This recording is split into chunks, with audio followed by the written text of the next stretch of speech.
This is the story of Grace, a young woman from the heart of Lagos with a spirit of gold.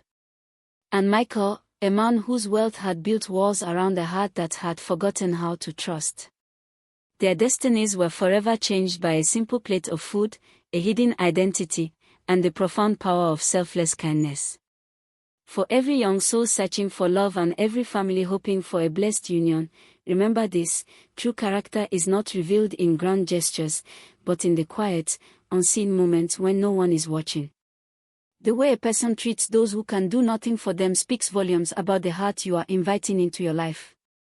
Welcome to Echoes from the Baobab Tree, where the timeless spirit of Africa comes alive through the power of storytelling, tales of love, betrayal, and redemption that echo through generations, reminding us of the wisdom that binds us all. If you haven't subscribed to the channel, kindly do so now, and don't forget to like, share, and join our growing family of story lovers. Your support helps us keep these beautiful tales alive. Now, let's begin the story. Her hands were shaking as she held the termination letter. The words "gross misconduct" and "theft" blurred in front of her tear-filled eyes. Grace could feel the cold stares of her co-workers, Vanessa and Ruth, their smiles sharp and satisfied. Her boss, Mr. Bello, pointed a stern finger towards the door. "Clear your locker and leave the premises immediately," he said, his voice like stone. Just then, the large glass door of the Sunrise Foods office slid open with a quiet whoosh. Everyone turned. Standing there, framed by the bright Lagos sunlight, was Mama Nkechi, the old, frail woman Grace had been feeding for weeks by the dusty roadside near the old mango tree. But she looked different. Her usual faded wrapper was gone. Instead, she wore a beautiful, elegant dress of deep blue osook, with a matching head tie. She stood straight and tall, no longer leaning on a stick. Her eyes, usually dim, were now sharp and clear, and they swept across the room with an authority that made the air grow still. Vanessa let out a small, mocking laugh. "What is this beggar doing here? Did you call your friend to beg for you, Grace?" But Mama Nkechi ignored her. Her gaze fell on Mr. Bello, who had taken a sudden step back, his face pale. She then looked at Grace, her expression softening for just a moment, before turning to the most shocking person of all, the tall, handsome man in an expensive suit who had just walked out of his corner office to see what the commotion was about. Michael Adams, the owner of Sunrise Foods. He stared at the old woman, his mouth slightly open. Confusion, then disbelief, and then a dawning horror washed over his face.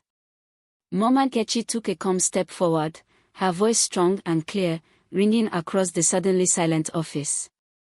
"Michael, my son," she said, pointing a steady finger at Grace. "This is the girl you are about to throw out of your company. This is the girl you are calling a thief." She paused, letting her words hang in the air. Every single person in the room was holding their breath. Then she delivered the blow that would change everything. "She is the one who has been feeding your mother, while you thought I was vacationing in the village." "Oh, my goodness. Did you hear that? The poor street woman was actually the boss's mother all along. What is Michael going to do? Will he fire Grace now that he knows the truth? Or will he be ashamed of his own mother?" The tension in that room was so thick you could cut it with a knife. But to understand how we got to this unbelievable moment, we have to go back to the very beginning. It all started on a hot Tuesday morning in March, in the bustling city of Lagos, Nigeria. The sun was already fierce, beating down on the dusty streets of the Ikeja area. 22-year-old Grace hurried towards the bus stop, her small nylon bag holding her lunch, 2 pieces of bread and a boiled egg. She was slim, with a kind face and eyes that held a stubborn hope, even when her stomach was empty. She lived in a small, one-room apartment with her younger brother, Peter, and every naira she earned from her job at Sunrise Foods, a company that packaged rice and beans, went towards his school fees and their rent. As she did every day, she passed under the shade of a large, old mango tree. And as always, an old woman was sitting there on a thin mat. People called her Mama Getchi. Her clothes were faded and torn. Her slippers were broken, and her skin was wrinkled from many years under the hot sun. Most people walked past her quickly. Some children even laughed when she coughed. They said she had no family, that she was crazy. But on this particular Tuesday, Grace's bus broke down. She had to walk, and the heat was unbearable. She felt dizzy with hunger. At a small food stall near the market, she saw the seller scraping the burnt, leftover stew from the bottom of her pot. This was the part people usually rejected. Summoning all her courage, Grace approached the woman. "Auntie, please," her voice was shaky. "Can I have that leftover? I will pay you later, I promise." The food seller looked her up and down. "You want it for yourself?" Grace shook her head and pointed to the old woman under the tree. "No. For her. She looks very weak." The food seller scoffed but pushed the plastic plate with the burnt rice and stew towards Grace. "Take it. You people and your stories." Some young men nearby saw what happened and started to laugh. "See this fine girl begging for bottom pot," one of them shouted. Grace's face burned with shame, but she did not answer them. She carried the plate carefully, as if it were a precious gift, and walked to the old woman. She knelt down in the dust. "Good morning, Ma," she said with a gentle smile. The old woman, Mama Getchi, looked up. Her eyes, clouded with age, studied Grace's face. She saw the kindness there, a kindness that was rare on these busy streets. "What is your name?" Mama Getchi asked, her voice a thin, raspy whisper. "Grace, Ma." The old woman nodded slowly. "Grace. A good name. May the earth remember it." Grace wiped a plastic spoon with her last tissue and began to feed the old woman, small spoon by small spoon. People passed by and stared. Some shook their heads in pity, others in mockery. But Grace didn't stop. When the food was finished, she used the cardboard from her lunch bag to fan Mama Getchi and gently cleaned the corners of her mouth. The old woman touched Grace's hand. Her touch was surprisingly cool. "Child," she whispered. "Kindness is a seed. The wind cannot blow it away if you bury it deep." Grace felt her heart feel light. She hurried to work, arriving late and tired, but feeling a strange sense of peace. She had no idea who this woman really was. She didn't know that this street woman had a son who owned the very company she worked for. She didn't know that this son, Michael Adams, was a man who had become hard and cold, believing that everyone was out to use him. Later that day, at Sunrise Foods, the factory floor was noisy and busy. Sacks of rice were piled high like small mountains. Mr. Bello, the floor supervisor, frowned when he saw Grace. "Late again, Grace," he snapped. "I'm sorry, sir." "The boss." "Save it," he cut her off. "Every day there is a story. Go to parking line 3. As Grace moved to her station, two of her coworkers, Vanessa and Ruth, exchanged nasty looks. Vanessa was always stylish, with long artificial nails and a new wig every week. She had seen Grace begging for the food at the market. During their break, Vanessa said loudly, "Not everyone who acts kind is clean. Oh. Some people do it for show." Ruth laughed. "True talk. Some people beg for leftovers to make people feel sorry for them." Grace heard every word, but she kept quiet. She ate one slice of her bread and saved the egg. She had a new person to care for now. When work ended, the sky was growing dark with rain clouds. Grace hurried back to the mango tree. Mama Getchi was still there, shivering slightly. Grace took the saved boiled egg from her bag and pressed it into the old woman's hand. "Take, Ma," she said softly. "Tomorrow I will bring you some pap." The old woman's eyes grew wet with tears. "Go home, child. Before the rain starts." As Grace walked away, the first heavy drops of rain began to fall. She had no idea that her life was about to change forever. She had no idea that her small act of kindness had set a powerful chain of events into motion. And she definitely had no idea that the very next day, her job would be placed in terrible danger. Because waiting for her at the Sunrise Foods office was Michael Adams himself, the man who thought softness was a weakness, the man who would look at her and see just another problem to be fired. The storm was coming, and it was about to shake Grace's world to its very core. Michael Adams stood frozen in the doorway of his office. His mind was racing, trying to make sense of the impossible scene before him. His mother, his elegant, strong-willed mother who was supposed to be enjoying a peaceful retreat in their ancestral village in Enugu, was standing in his factory, dressed in the clothes of a beggar, defending an employee he was sure was a thief.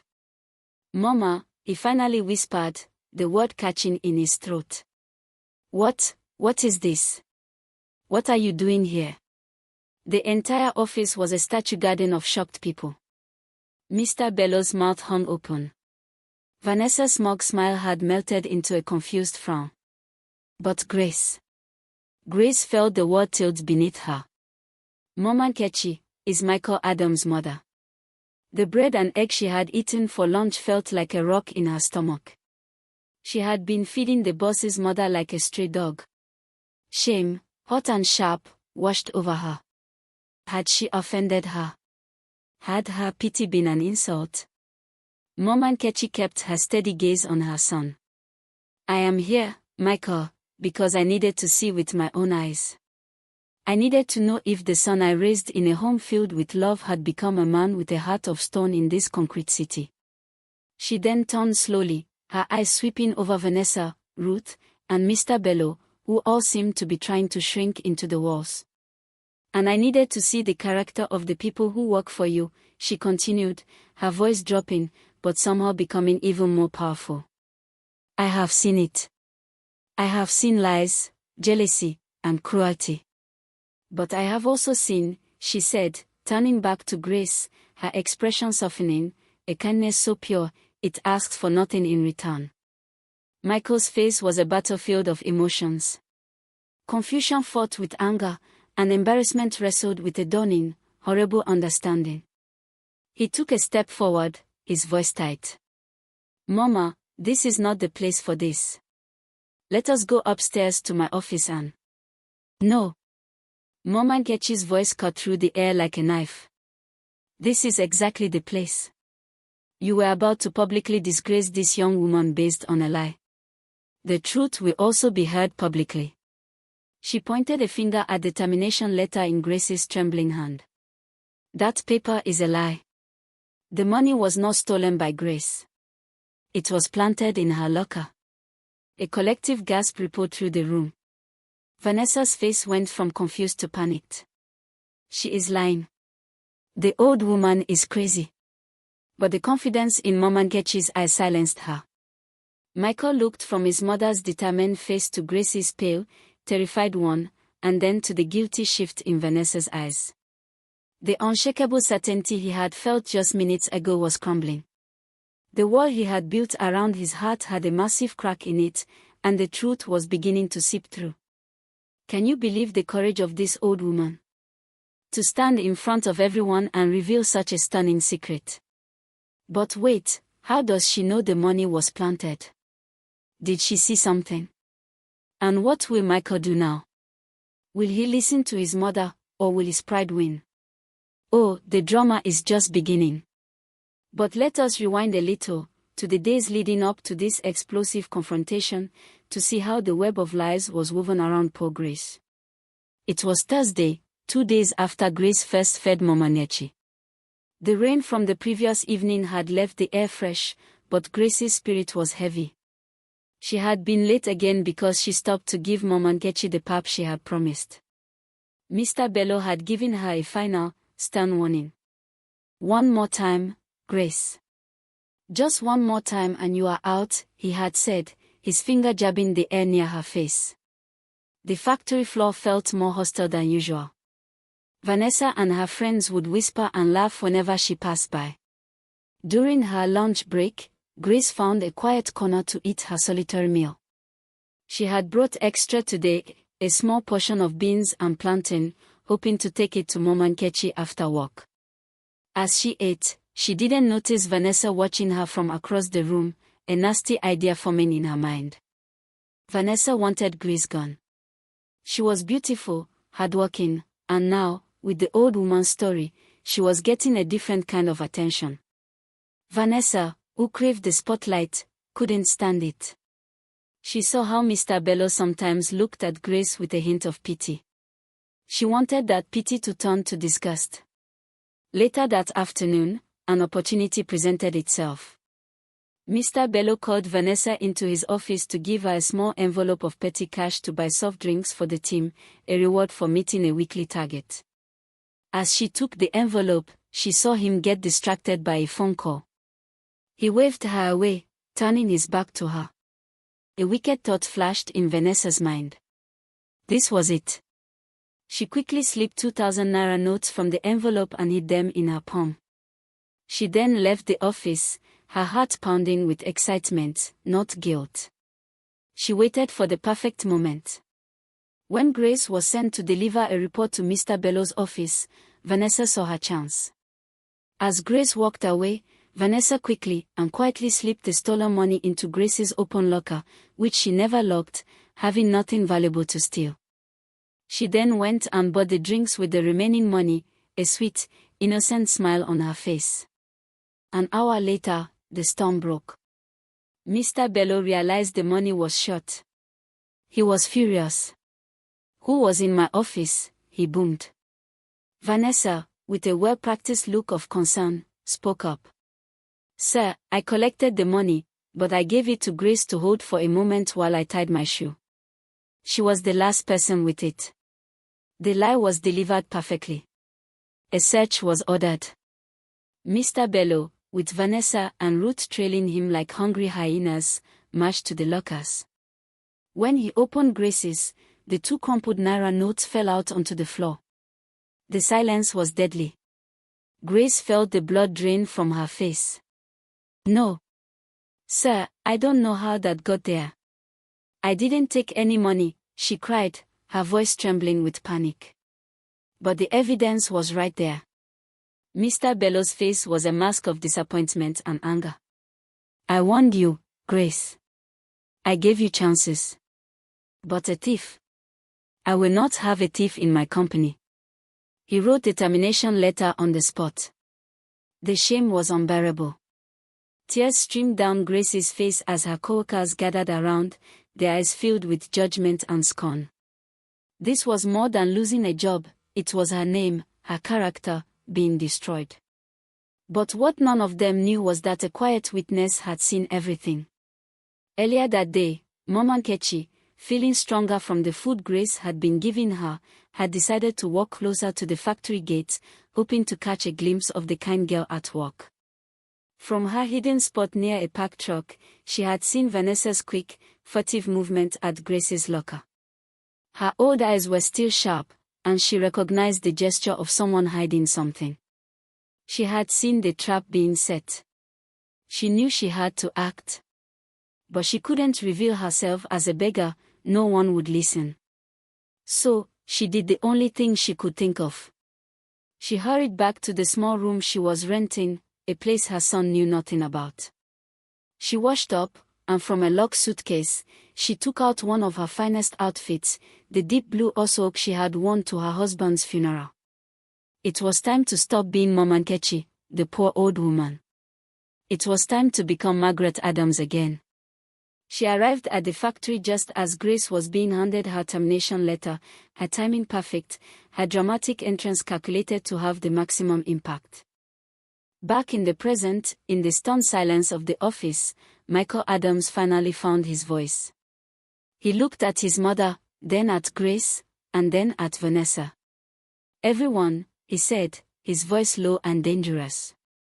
"Stay right where you are. Nobody moves." He walked over to Mr. Bello. "Bring the security footage for the hallway near the lockers for today. Now." Mr. Bello stammered, "But sir, the camera angle there is poor, it doesn't show the lockers directly." "Just bring it." Michael commanded, his voice echoing in the quiet room. The game was up. The truth was coming out.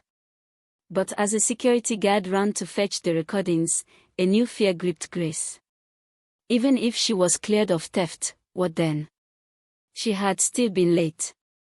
She had still embarrassed the company's owner by feeding his mother on the street. Her job was still hanging by a thread that was now being held by a very angry and very proud man. And as Michael stood there, waiting for the evidence, his cold eyes locked onto Grace, making her feel smaller than ever. The storm was not over, it had only just begun, and it was about to take a terrifying new turn. Because the security footage was missing, and without it, Grace's fate was still sealed. The security guard returned, his face pale and nervous. He held a small hard drive in his hand, but he was shaking his head. "Ogre Michael," he said, his voice barely a whisper. "There is a problem. The footage, for that hallway today, it is corrupted. It is just static. There is nothing to see." "What?" "The footage was gone." After all that drama, after the stunning revelation, the one thing that could prove Grace's innocence had vanished into thin air. A collective murmur of surprise and suspicion filled the room. Vanessa, who had been on the verge of panic, let out a slow, careful breath. A tiny, triumphant smirk touched the corners of her lips. Ruth looked relieved. Mr. Bello just looked confused. Michael's hands clenched into fists. His mother's truth was now just a story against physical evidence. He turned to Grace, and the cold, hard look was back in his eyes. "So," he said, his voice like ice. "There is no proof. The money was in your locker. My mother says she saw something, but she is an old woman." He couldn't bring himself to look at Mama Nkechi as he said this. "What do you have to say for yourself now?" Grace felt like the ground had been pulled out from under her feet. The brief flicker of hope that Mama Nkechi's appearance had brought was extinguished, replaced by a crushing despair. The tears she had been fighting back finally spilled over. "I have nothing else to say, sir," she whispered, her voice broken. "I did not steal. God knows I did not." But just as Michael was about to speak, to pronounce a final judgment, Mama Nkechi stepped forward again.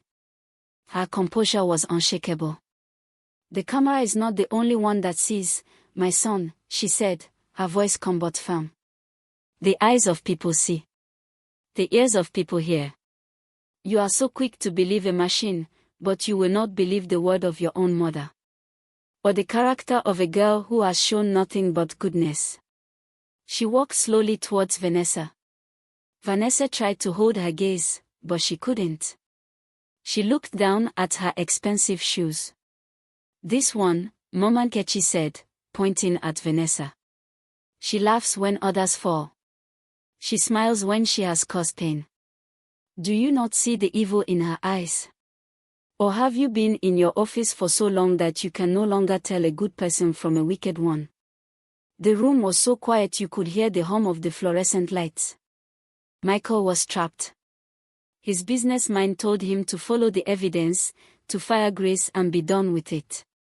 But his mother's words, and the memory of Grace's desperate, honest face, were chipping away at his resolve. Oh, the tension. The proof is gone. It's her word against theirs. What can an old woman do against a corrupted computer file? Will Michael finally listen to his heart, or will he betray his own mother to save his pride? This is a battle for Michael's very soul. But to understand why this is so hard for him, we must journey into the past, to the wound that made his heart so cold. 5 years earlier, Michael Adams was a different man. He was younger, softer, and deeply in love with a beautiful woman named Chioma. They were engaged to be married. Chioma was charming and sweet, and she had won over his entire family, especially his mother. Michael trusted her with everything, including his plans to start his own business, Sunrise Foods. He gave her money to help with the wedding preparations. He shared his dreams and his fears.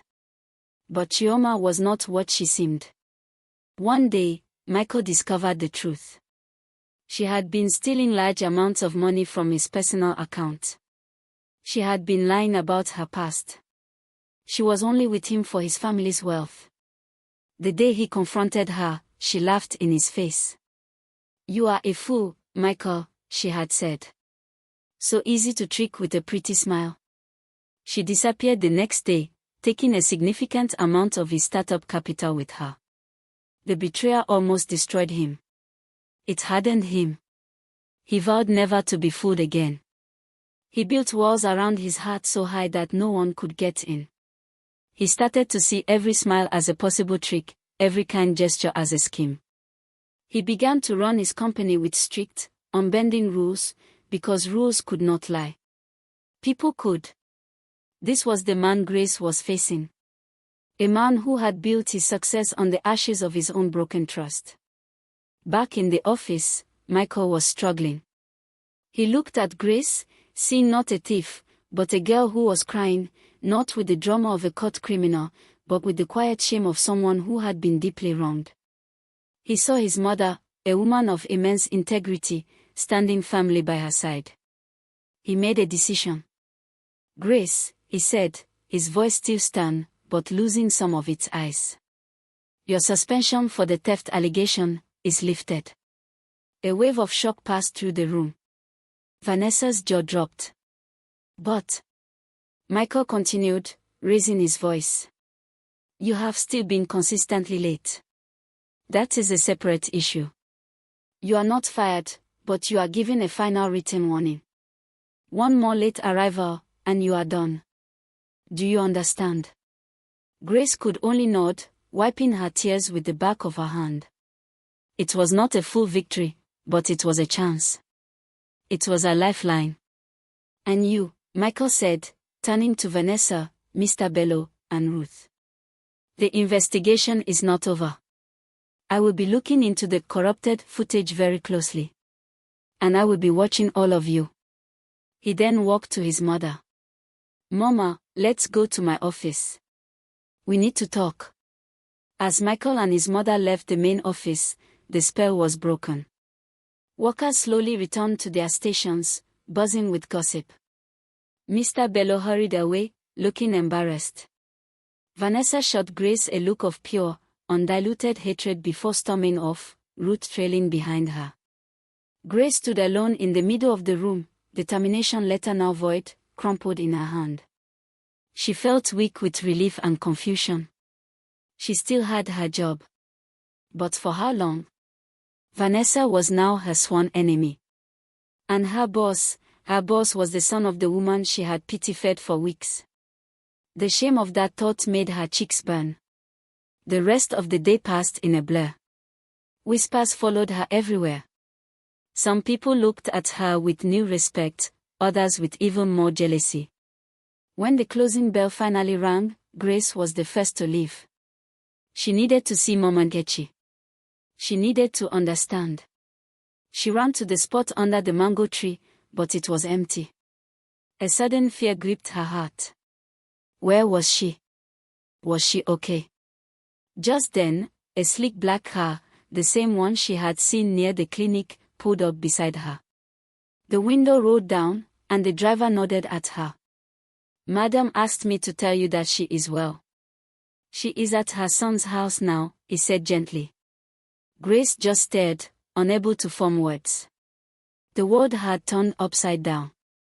The next few days were tense at Sunrise Foods. Michael was a constant, silent presence on the factory floor. He watched everyone.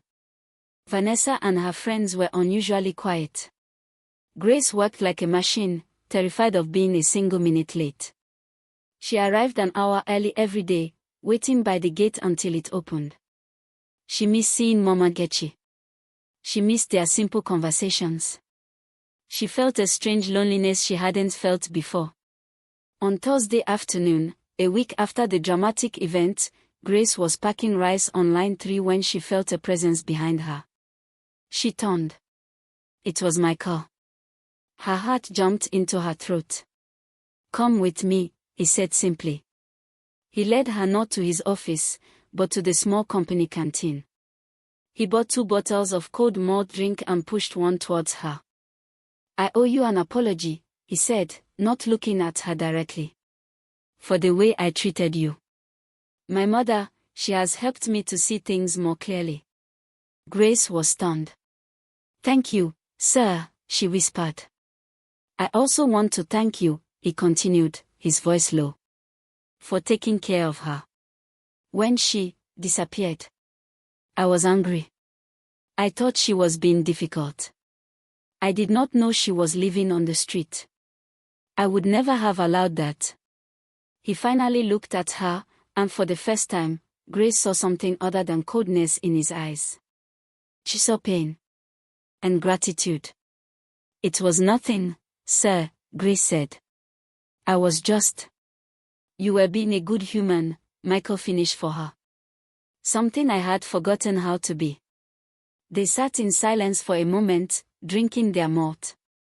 It was the most peaceful moment Grace had experienced in weeks. She saw a glimpse of the man he might have been before life made him hard. But just as she was starting to feel a flicker of something new, something warm, the canteen door burst open. Mr. Bello ran in, his face frantic. "Ogre Michael. Come quick. There's been a fire in the main storage warehouse. The bags of rice are burning." Michael shot up from his chair, the moment of peace shattered. His face was all business again.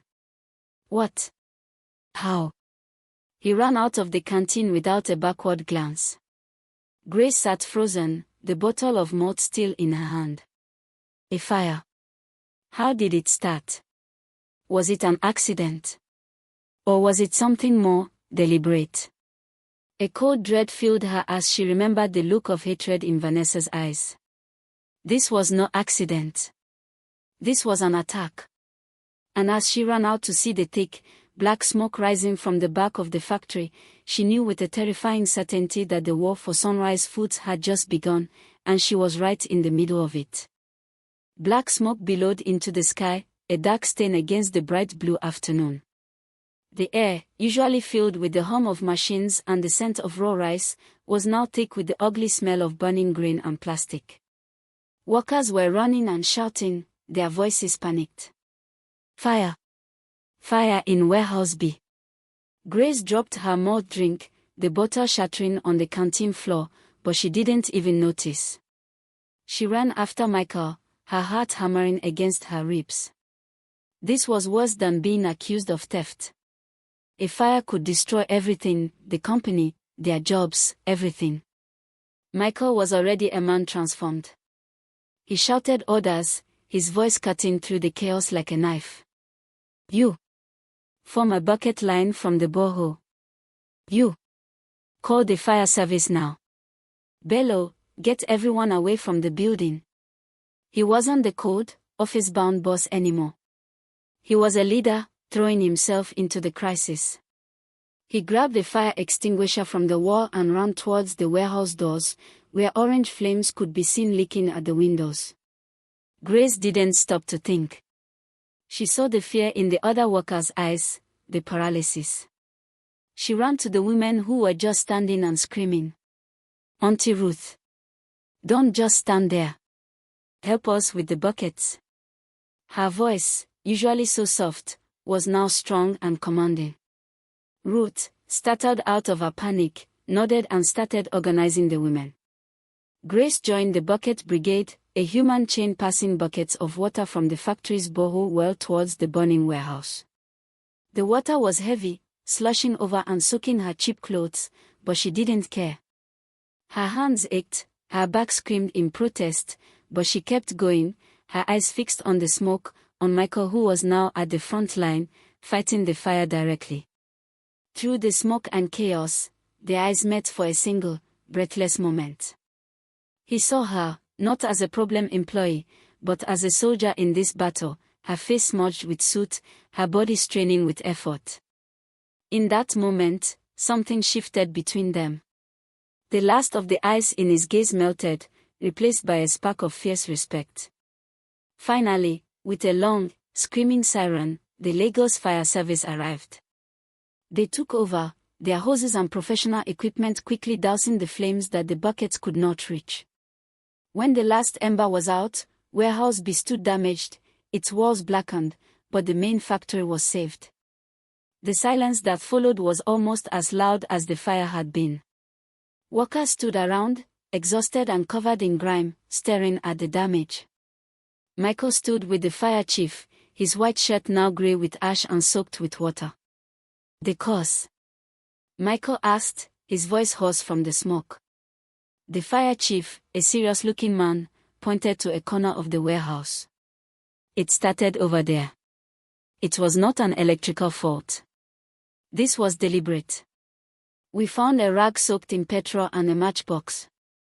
A deliberate fire. Sabotage." The word spread through the crowd in a horrified whisper. Someone had tried to burn down Sunrise Foods. Michael's face hardened into a mask of grim fury. He turned and scanned the crowd of tired, soot-streaked faces. His eyes, for a brief second, landed on Grace. But this time, there was no suspicion in them.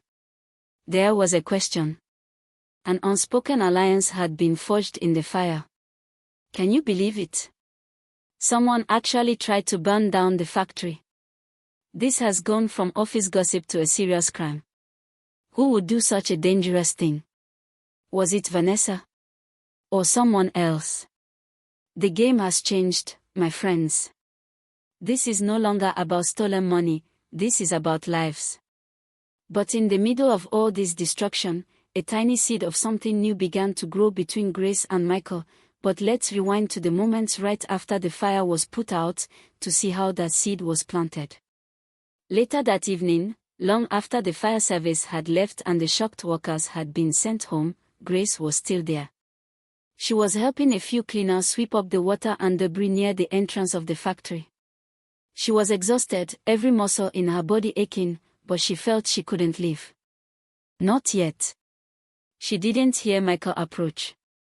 He was standing a few feet away, just watching her. She was using a long broom to push broken pieces of burnt wood into a pile, her movements slow and tired. "You're still here," he said quietly. Grace jumped, turning around.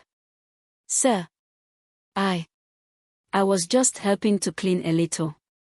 "I see that," he said. He walked closer. He had changed his shirt, but he still had smudges of ash on his neck and jaw. "You didn't have to. No one would have blamed you for going home." Grace looked down at her wet, dirty shoes. "This company, it is my life, sir. It pays for my brother's school. It is my home too." Those words hung in the air between them. Michael was silent for a long time. He looked at the damaged warehouse, then back at her. "Come," he said. "Let me give you a ride home. It is the least I can do after you helped save my factory." Grace was too surprised and too tired to refuse. She simply nodded. The car ride was quiet. The black SUV was luxurious, a ward away from the crowded, rickety buses Grace was used to. She sat stiffly in the leather seat, staring out at the darkening streets of Lagos. "It was you, wasn't it?" Michael said suddenly, breaking the silence. "You were the one who started the bucket line. You took charge when others were panicking." Grace kept looking out the window. "Someone had to, sir." "My mother was right about you," he said, his voice soft. "She said you had a strength that was quiet but unshakable. I see it now." He pulled up not at her small, one-room apartment, but at a small, clean restaurant. "You need to eat. And so do I. Please." Inside, over plates of hot amla and yudu soup, they talked. Not as boss and employee, but as two people who had just survived the storm. He told her a little about Chioma, about the betrayal that had made him build walls around his heart. She told him about her parents dying, about her struggle to raise Peter, about the constant fear of not having enough. For the first time, Michael saw the world through her eyes. He saw the courage it took for her to get up every day and face a world that was often cruel. He saw the immense weight she carried on her slim shoulders without complaint. When he dropped her off at her house finally, he didn't drive away immediately. He watched her walk to her door, a new feeling stirring in his chest. It was a feeling he had long forgotten. It was admiration. It was care. The next day at work, everything was different. Michael announced a bonus for every worker who had helped fight the fire. He praised Grace publicly for her quick thinking and leadership. The way people looked at her changed from jealousy to respect. Vanessa was nowhere to be seen. Mr. Bello said she had called in sick. For the next week, a new routine began. Michael would often find small reasons to talk to Grace. He asked about Peter's school. He noticed when she looked tired and quietly arranged for her workload to be lighter. He was changing. The cold, hard boss was becoming a warmer, more thoughtful leader. One evening, he visited his mother at his own home, where she was now staying. He found her in the garden, tending to her flowers. "Mama," he said, sitting beside her. "This girl, Grace." Mama Nkechi smiled a knowing smile, not looking up from her flowers. "Yes, my son. What about her?" I think I was wrong about many things," he admitted. "Kindness is a seed, Michael," she said, repeating her old proverb. "You buried yours for too long. Now it is finally growing." And it was. He started taking Grace out for lunch sometimes. They talked and laughed. He helped Peter with his mathematics homework over the phone. Grace's heart, which had been so full of fear and worry, began to feel a new, gentle warmth. She saw the good man he was underneath the hardness. She started to care for him, deeply. It felt like a dream. After so much hardship, happiness was finally within her grasp. The cruelty of Vanessa, the harshness of Mr. Bello, it all seemed like a bad memory. But evil does not sleep so easily. 2 weeks after the fire, Grace was walking home, a happy smile on her face. She was thinking about Michael, about the future that suddenly seemed so bright. She didn't see the dark car following her slowly. She didn't see the figure inside, watching her with venom in their eyes. As she turned down the quiet, dimly lit street that led to her house, the car sped up and pulled in front of her, blocking her path. The door swung open. And there stood Vanessa. But she was not alone. 2 large, rough-looking men stood with her. Vanessa's face was twisted with a hatred so pure it was terrifying. "You think you have won?" Vanessa spat, her voice a low, dangerous hiss. "You think you can take everything from me and just be happy?" Grace's blood ran cold. She took a step back, but the men moved quickly, grabbing her arms roughly. "You took my job, you took my respect, and now you are trying to take Ogre Michael," Vanessa said, stepping so close Grace could smell her strong perfume. "But I have a new plan. You are going to disappear, you this poor girl.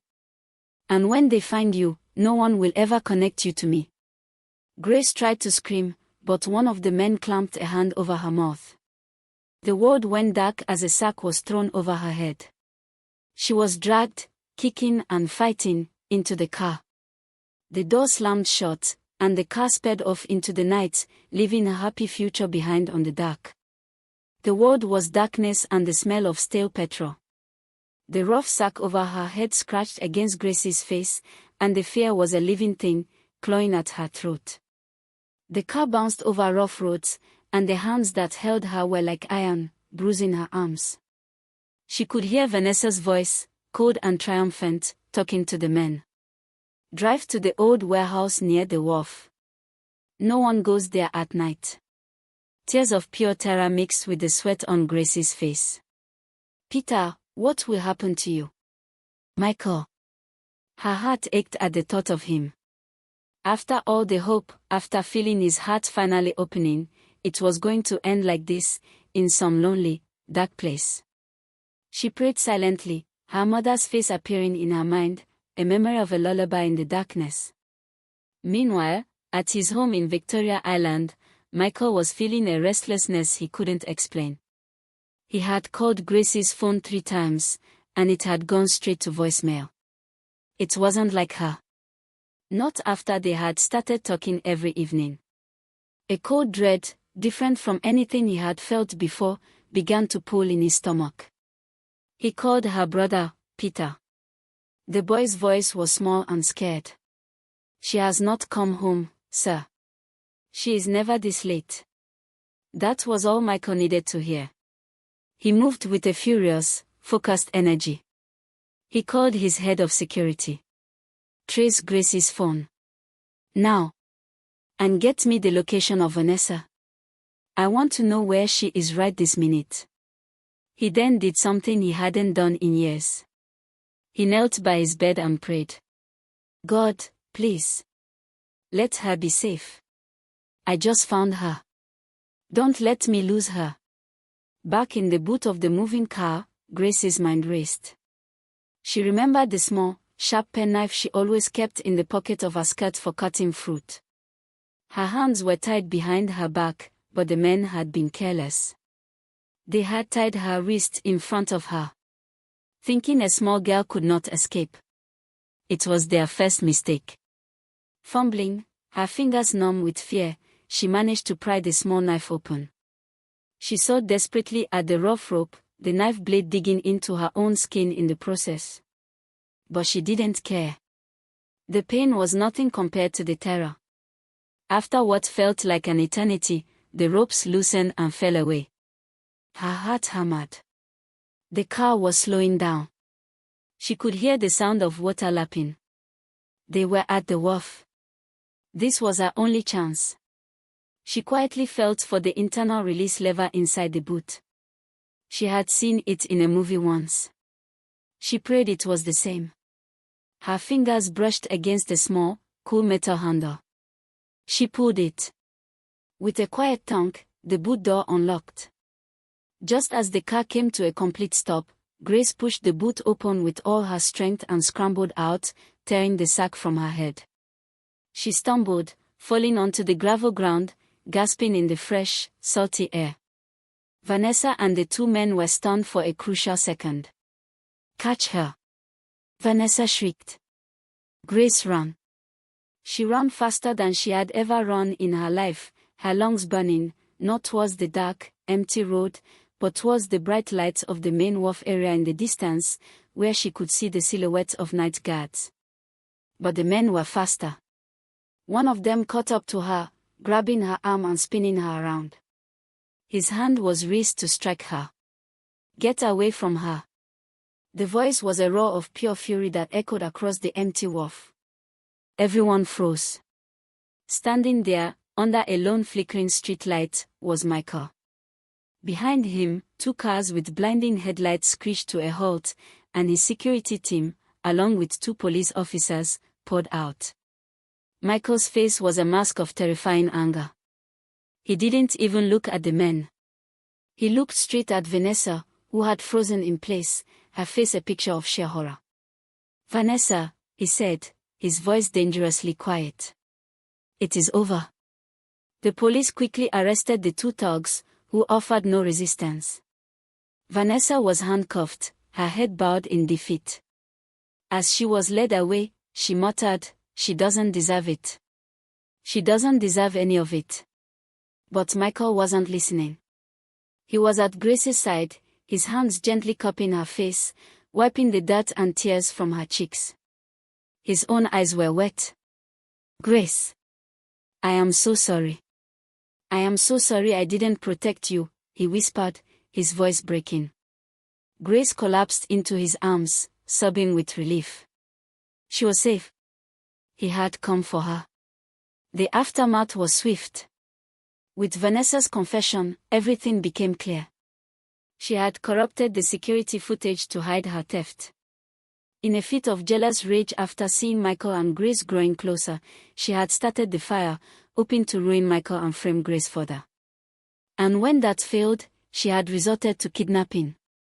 She was sent to prison for a long, long time. Mr. Bello, shamed by his own role in the events, resigned. A new kinder manager was appointed. Sunrise Foods began to heal, becoming the community it was always meant to be. But the story was not over. Not yet. 6 months later, under the very same old mango tree where it had all begun, a beautiful event was taking place. The tree was decorated with soft white lights and colorful ribbons. A small crowd of people, happy workers from Sunrise Foods, Grace's brother Peter, now wearing a new, crisp school uniform, the kind nurse from the clinic, and Mama Nkechi, looking radiant in a rich purple outfit, were all gathered, their faces bright with joy. In the center stood Michael and Grace. He was wearing a traditional Nigerian agbada of white and gold, and she was a vision in a beautiful lace gown, her smile brighter than the sun. Michael held her hands, his voice clear and strong for everyone to hear. "Grace," he said. "You fed a stranger and found a family. You saw a hard man and found his heart. You taught me that kindness is the greatest strength. Will you marry me, not just today, but for all the days of our lives?" Grace's eyes, full of love and happy tears, looked from Michael, to his beaming mother, to her proud brother. "Yes, Michael," she said. "I will." As they exchanged rings and sealed their vows with a kiss, the crowd erupted in cheers. Drums began to beat, and people started to dance. Mama Nkechi cried tears of pure joy, her plan for her son's happiness finally, beautifully complete. Later, as the sun began to set, painting the sky in shades of orange and purple, Michael and Grace stood hand in hand under the mango tree. Their story had started here, in an act of simple kindness. It had weathered storms of lies, jealousy, and even fire. But the seed of that kindness had been buried deep, just as Mama Nkechi had said, and the wind had not been able to blow it away. It had grown. It had grown into a love that was strong, a family that was united, and a future that was brighter than anything Grace had ever dared to dream of. And as they stood there, surrounded by the people they loved, they knew that their African tale of kindness, patience, and love was only just beginning. Let's be honest, wasn't Grace just being a typical fine girl trying to manipulate her way up? I mean, secretly feeding a rich CEO's mother to get close to him, that's not kindness, that's a long-term strategy. Anyone else think she was just playing a smart game from the start, smacking face?